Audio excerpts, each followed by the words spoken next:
Dans cette vidéo, nous allons apprendre à déterminer deux nombres réels lorsqu'on connaît leur somme et leur produit. Et pour cela, il va falloir introduire un polynôme du second degré. Alors tout d'abord la théorie, on va voir pourquoi ça marche. Puis en deuxième partie, nous prendrons un exemple et puis nous chercherons à déterminer ces deux réels. Alors, la théorie, tout s'appuie sur cette propriété-là.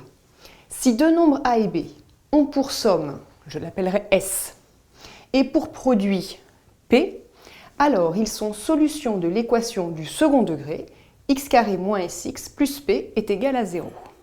Alors, démontrons cela.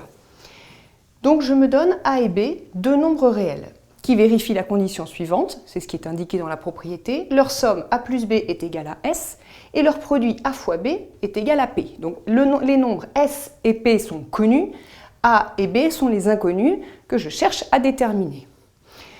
Je peux dire que A et B ils sont solutions de l'équation x moins A, facteur de x moins B est égal à 0. Maintenant, si je développe cette équation, donc ça c'est vrai si et seulement si x carré moins ax moins bx plus ab est égal à 0. Je factorise x, donc si et seulement si x carré moins a plus b x plus ab est égal à 0, ce qui finalement revient à dire que a et b sont solutions de l'équation x carré moins la somme de a plus b, je l'ai appelé sx, et le produit de ab, je l'ai appelé p égale 0. Donc finalement, les deux nombres a et b que je cherche, qui sont solutions de l'équation x moins a facteur de x moins b est égal à 0, sont aussi solutions, puisque c'est une autre façon de l'écrire, de l'équation x carré moins sx plus px est égal à 0. Une application donc à cette propriété qu'on a vue précédemment. Donc un petit problème. On cherche à connaître les dimensions d'un rectangle qui vérifie les conditions suivantes. On nous donne une information sur son aire et on sait qu'elle mesure 192 cm².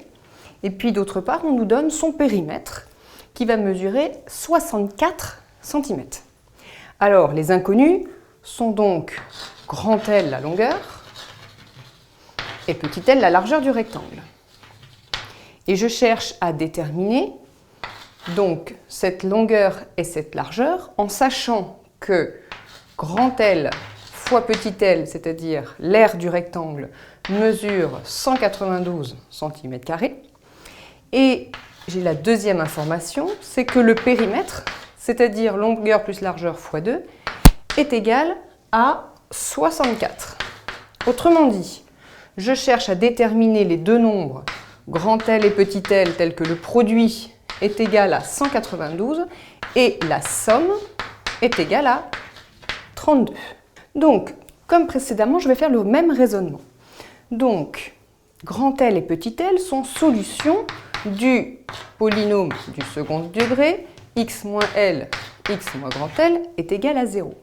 Je développe, ça nous donne x carré moins grand L plus petit l de x et donc grand L fois petit l est égal à 0.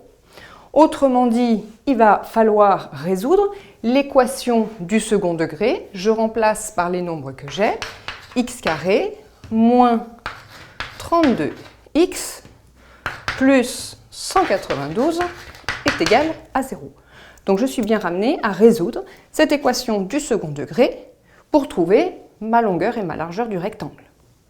Alors on y va, je pose donc le discriminant. Discriminant, c'est égal à b carré, c'est-à-dire 32 au carré, b carré moins 4 ac. Donc a, c fois 192. 32 au carré, ça va nous donner 1024. 4 fois 192, 768. Et si je fais la différence, je vais trouver 256. 256, c'est égal à 16 au carré. Je vais maintenant chercher les deux racines. Donc, je vais écrire, alors, on va, x1, c'est égal à moins b, donc 32, moins racine de 256 sur 2, ce qui va donc être égal à 32 moins 16 sur 2, ce qui va nous donner 8 pour la première racine. Et la deuxième racine, donc 32 plus racine de 256 sur 2, ce qui va nous donner 32 plus 16 sur 2, ce qui va nous donner 48 sur 2, ce qui va me donner 24. Donc, j'ai réussi à trouver ma longueur, qui donc est égale à la grande dimension 24 cm, et mon petit L, la largeur, qui est égale à 8 cm. Je vérifie rapidement. Le produit de ce rectangle, dont les dimensions sont 8 et 24, 8 fois 24, 192, 8 fois 4, 32, 16, je retiens 192. Et si j'additionne 24 plus 8, ça me fait 32. 32 fois 2, 64, son périmètre est bien ce que je voulais vérifier. Voilà, à toi de jouer à présent. Je te propose donc de trouver deux nombres A et B dont on connaît la somme. La somme vaut 7 et le produit vaut 10. Prends quelques minutes, mets-toi sur pause, cherche. Les résultats sont les suivants. Alors, 2 et 5. 5 fois 2, 10 pour le produit, 7 plus 2, 5, et on le trouve avec une équation du second degré à résoudre.